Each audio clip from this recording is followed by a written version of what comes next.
परत धारावीकरांचं मुलुंडमध्ये पुनर्वसन करायला मिहिर कोटेचांचाच विरोध होता। भाजपचे आमदार मिहिर कोटेचांचा हा थेट विरोध आहे। तर मुलुंडची एकही इंच जागा देणार नाही असंही वक्तव्य कोटेचा यांनी केलंय।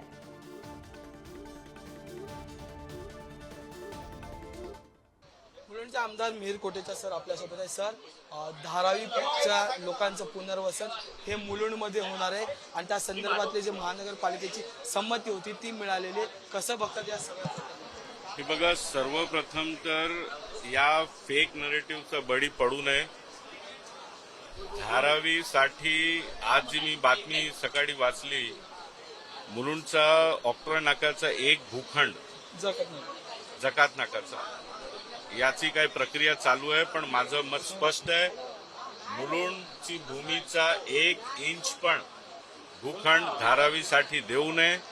हा मत आमचा आधी पण होता, आज पण आहे, उद्या पण राहणार आणि याचा पूर्ण विरोध आहे। आणि या आधीही आमचे नेते वेळोवेळी बोललेले आहेत की धारावीकरांचा पुनर्वसन हे धारावीमध्येच व्हायला पाहिजे आणि मुलुंडमध्ये 1 इंच पण भूखंड देण्यात येणार नाही। यासाठी जे काही करावं लागणार ते सर्व मी करणार। सर, एकीकडे तुम्ही म्हणतात की धारावीकरांचं पुनर्वसन हे धारावीतच झालं पाहिजे। विरोधकांनी अशा वेळी अनेक वेळा असं म्हटलं, पण त्याच्या वेळेस विरोधक अशी टीका करतात की धारावी अडाणीच्या घशात घालण्याचा प्रयत्न सत्ताधाऱ्यांकडून।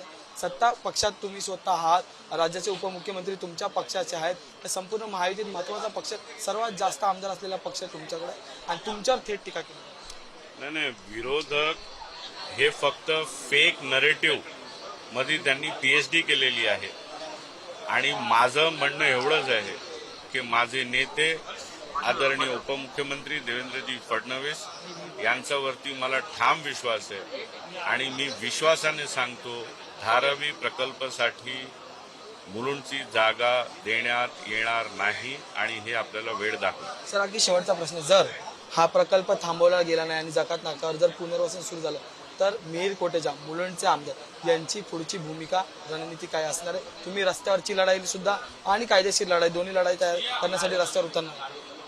हे आम्ही आधीही केलेलं आहे आणि पुढेही करू। कारण की मंगेश कुडाळकर जे आहेत त्यांच्यासाठी ज्यावेळेस मदर डेअरीचा प्रकल्प मंगेश कुडाळकर आंदोलन करताना पाहायला मिळाले, आदित्य ठाकरे गेले, त्यांच्या विरोधात मंगेश कुडाळकर उभे राहिले, तर तुम्ही आता स्वतःच्या सरकारच्या विरोधात उभं राहणार?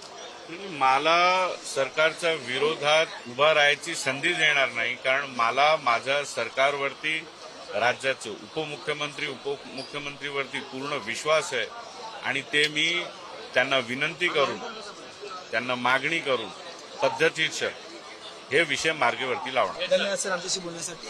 मला माझ्या सरकारच्या विरोधात उभं राहायची गरज येणार नाही असं मत आता आमदार मिहिर कोटेचा यांनी मांडलं आहे। त्यामुळे आता नेमकं धारावीकरांचं पुनर्वसन कुठे होणार आणि मुलुंडच्या आमदारांची भूमिका काय असणार, हे सगळं प्रकरण सरकार कसं हाताळणार हे पाहणं महत्त्वाचं ठरणार आहे। व्हिडिओ जर्नलिस्ट नितीन जाधव, मी अजय माने, पुढारी न्यूज, मुंबई।